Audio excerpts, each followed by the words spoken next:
Not a long time ago, there was this famous survey which concluded that most people fear public speaking more than they fear death. The American comedian Jerry Seinfeld summed up the statistic brilliantly when he said, "So, for the average person, if you go to a funeral, you're better off in the casket than doing the eulogy."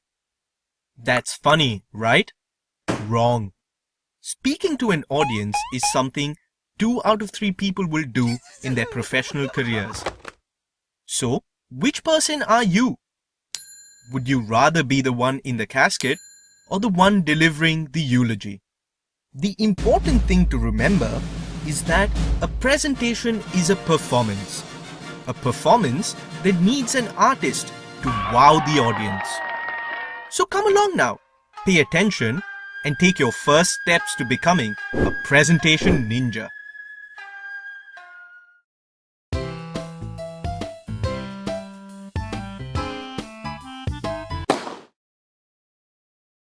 Like with any project, you can divide your presentation into 3 distinct phases: the planning phase, the performance phase, and the reflection phase.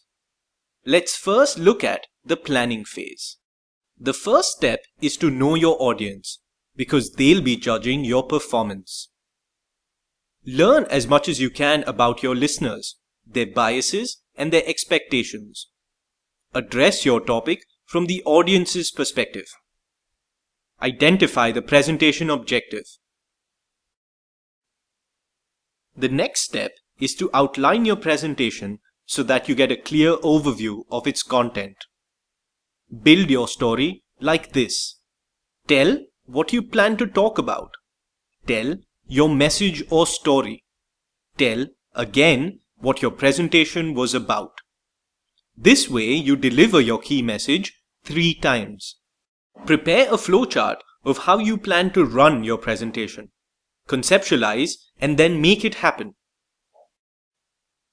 Your ideas only hold value when you produce something effective using them. So, when creating presentations, remember to: humans decode visuals first and text last. Pictures really do speak 1,000 words. Use them. An important part of planning is practice. Preparing well will help you stay calm and lessen the risk of failure. Practice continuously to ensure you finish within the stipulated time and yet deliver an impactful message. The next phase is the performance phase. Clearly state right at the start where you're headed with your presentation. If you're nervous, show a video first. It will help you calm down. Make your theme clear and consistent throughout the presentation. Always place your strongest points first and reiterate them in your summary. Let's see a scenario from our virtual office. Good morning. Thank you so much for coming. Today I'm going to make it really easy for you to track your sales quota using a free and interactive tool. The best part is it automatically logs all data for you and constantly updates via the cloud. Let's learn more about this software. Open and close each section with a clear transition. At appropriate intervals, mention what you have covered and where you are about to go. Make it easy for your audience to follow your story by demonstrating enthusiasm. Use words like incredible and awesome. Wow your audience. Don't be afraid of making jokes, being playful, and showing fun visuals. Making your audience smile is the easiest way to success. Let's return to the virtual office. This brings me to the end of the first part. Moving on to the next section, and personally one of my favorites, simply because it allows me to show off my brilliance.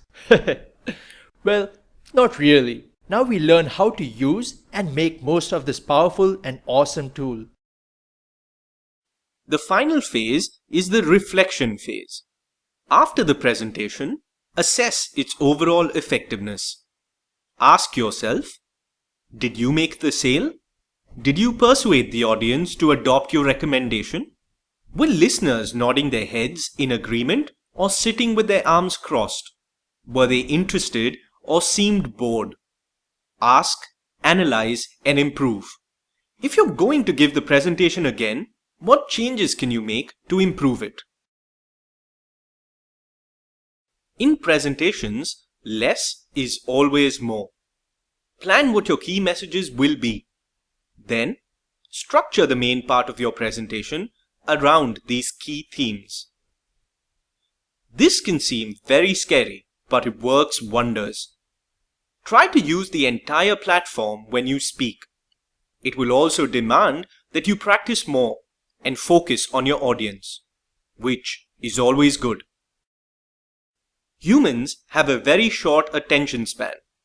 Shortly after you've started your presentation, your audience will begin to wonder when you'll finish. So, exactly 10 minutes into your presentation, do something different. A handy trick to overcome this lack of focus is by changing the scene and showing a video or handing out a sample.